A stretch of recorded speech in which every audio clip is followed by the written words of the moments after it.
केंद्र कर्मचारियों के 8वें वेतन आयोग पर बड़ा अपडेट। बेसिक सैलरी में होगा 20 से 35% का इजाफा। नमस्कार साथियों, मेरा नाम है अनुज कुमार और आप देख रहे हैं अपना खुद का YouTube channel ABN news Bharat. साथियों, आज चर्चा करने वाले हैं 8वें वेतन आयोग को लेकर और लास्ट में चर्चा करेंगे पुरानी पेंशन योजना को लेकर। कुछ अहम चर्चाएं होंगी। संपूर्ण वीडियो को आप अंत तक देखना। अगर चैनल पर पहली बार आए हैं तो चैनल को लाइक एंड सब्सक्राइब जरूर करें। देश के 49 लाख केंद्र कर्मचारी और 68 लाख पेंशनरों के लिए अच्छी खबर आ चुकी है। केंद्र कर्मचारी और पेंशनरों को 7वें वेतन आयोग के बाद अब 8वें वेतन आयोग लागू करने की मांग को लेकर काफी लंबे समय से प्रदर्शन हो रहा है। अब इसको लेकर चर्चाएं तेज हो गई हैं कि क्या केंद्र सरकार कर्मचारियों को नए पे कमीशन से जुड़ी खुशखबरी मिल सकती है। तो चलिए जानते हैं कि 8वें वेतन आयोग लागू करने के संबंध में सरकार की ओर से क्या संकेत मिले हैं और इसके बाद सरकारी कर्मचारियों की सैलरी में कितना इजाफा होने वाला है। देश के कर्मचारियों को सरकार से काफी उम्मीद रहती है। अब जिस तरह से महंगाई बढ़ रही है, कर्मचारियों को भी अपने वेतन में इजाफे का इंतजार है। ऐसे में अब जल्द ही केंद्र कर्मचारियों को 8वें वेतन आयोग का लाभ मिल सकता है।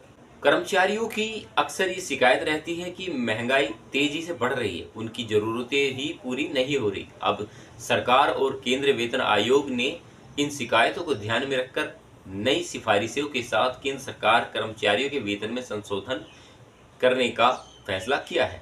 आपकी जानकारी के लिए बता दें कि सरकार ने पहली बार वर्ष 1946 में पहला वेतनमान आयोग गठित किया, जिसके बाद जितना भी आयोग बने, किसी से भी कर्मचारी खुश नहीं दिखाई दिए।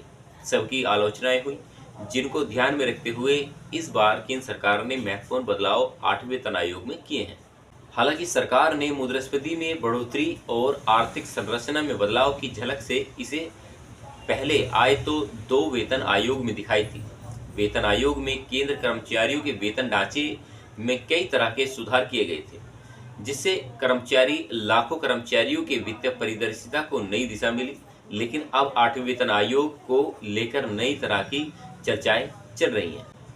क्या रहा 6ठे वेतन आयोग का नतीजा? अगर आप ये नहीं जानते तो आपकी जानकारी के लिए बता दें कि 6वें वेतन आयोग की स्थापना जुलाई 2006 में हुई थी, जिसे अगस्त 2008 में अप्रूवल मिला, जिसमें न्यूनतम मूल वेतन 7,000 रुपये रखा गया। इसमें फिटमेंट फैक्टर की शुरुआत जो थी वो 1.74 संतुष्ट केंद्र सरकार ने की थी, जिसके बाद इसको बढ़ाकर 1.86 कर दिया गया। वहीं इसके लागू होने के बाद में बता दें कि ये 1 जनवरी 2006 से लागू किया गया।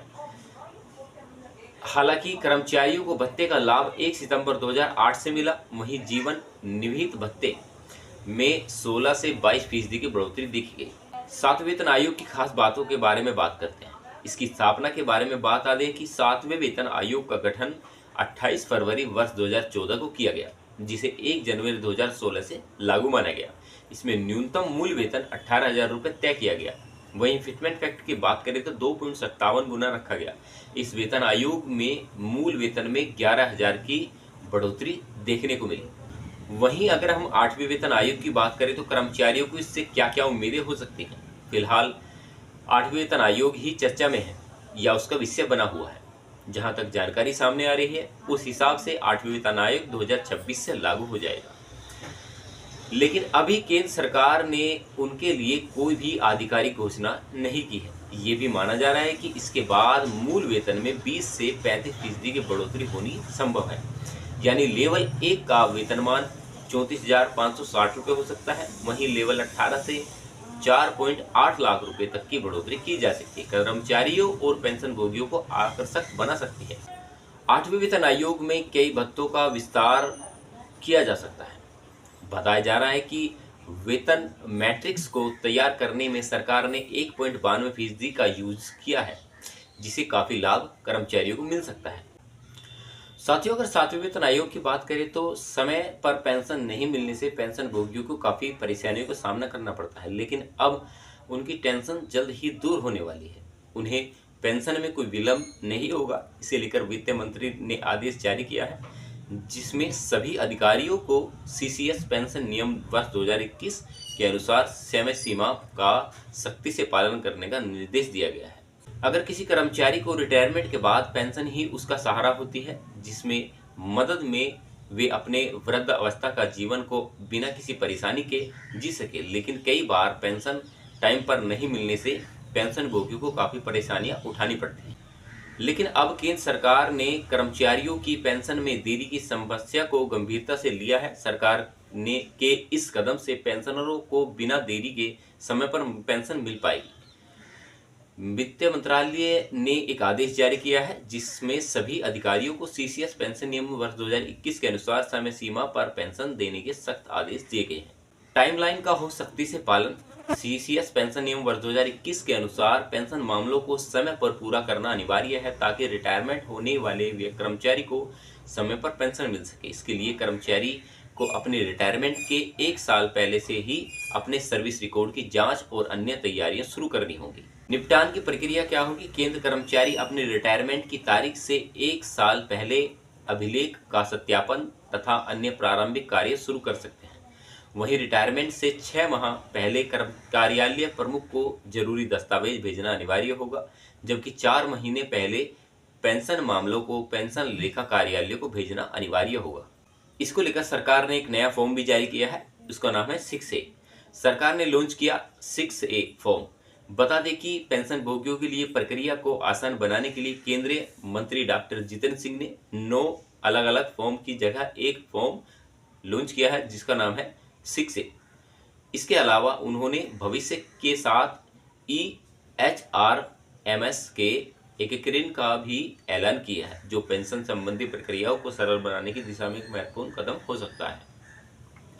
गौरतलब है कि सरकार की ओर से लॉन्च किया गया फॉर्म 6A जनवरी 2025 से आगे रिटायर होने वाले कर्मचारियों को EHRSM में उपलब्ध हो पाएगा।